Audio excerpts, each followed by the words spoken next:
audience. Unless you've been living under a rock, you know that abortion care is under attack in the United States. With the overturn of Roe v. Wade in 2022, states have been walking back abortion access, with 13 states having a total ban on abortion in 2026, according to health policy organization KFF.org. Access to safe abortion care is a right that should be federally protected. As it stands, 50% of our population in the U.S. no longer have federally protected autonomy over their bodies. For nearly 50 years, access to a safe abortion was a federally protected right, and we need to make it so again. People will be having abortions whether they are illegal or not. They will simply be seeking unsafe solutions to do so.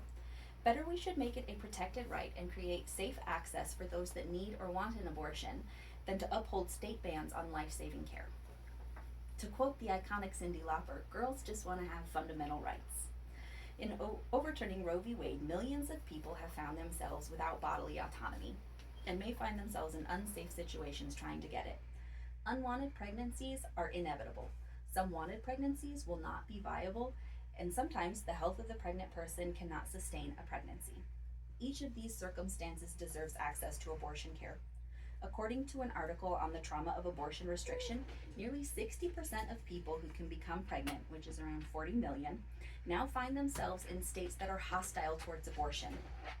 It has been documented in a global study on abortion safety that countries with restrictive abortion laws have higher unsafe abortion rates than those with liberal laws, while countries with liberal laws do not have more abortions, they simply have safe abortions. In ensuring safe access to abortions through federally protected rights, we would be saving lives. Pregnancy is dangerous, and according to an article on abortion rights, the U.S. has the highest rate of maternal mortality of high-income countries. There are many risk factors to contend with when forcing someone to remain pregnant, especially when some state laws banning abortion don't make clear the exceptions that preserve the life of the mother. In the event of an unwanted pregnancy, people should have safe access to abortion care. Our federal government has a responsibility to care for its people, and it is currently failing over half of them. In making abortion care a federally protected right, we ensure safe and legal access to care to everyone that may need it. Abortion care is not just health care, but life-saving care. When we have a more liberal law toward abortion care, pregnant people are more likely to seek out early access to abortion care, they are less likely to seek unsafe abortion alternatives, and healthcare providers are protected when they provide this kind of care. In criminalizing abortion, which is what states are doing, healthcare providers are left in a precarious situation. Help someone in need of care and potentially face charges, or delay care that may result in someone's death. We want our healthcare providers focused on saving lives and not thinking about the potential legal repercussions. When we make abortion care accessible to everyone, we allow people to make the decisions for themselves that are best for themselves. In the Turnaway study, a look at how restricted abortion care harms women, it shows that 95% of women were happy with their decision to have an abortion, and women who received a wanted abortion were more likely to have a positive outlook on their future and were able to accomplish life plans within a year.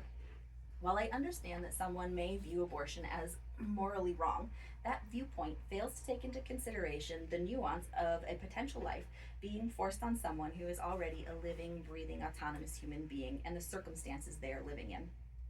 Factually, abortion ends a human life, as biologically, human life begins at fertilization.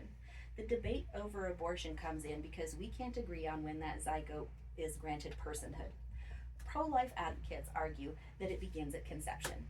If personhood begins at conception, then the unborn child should be granted rights to life, superseding those of the pregnant person. This is where nuance comes into the conversation.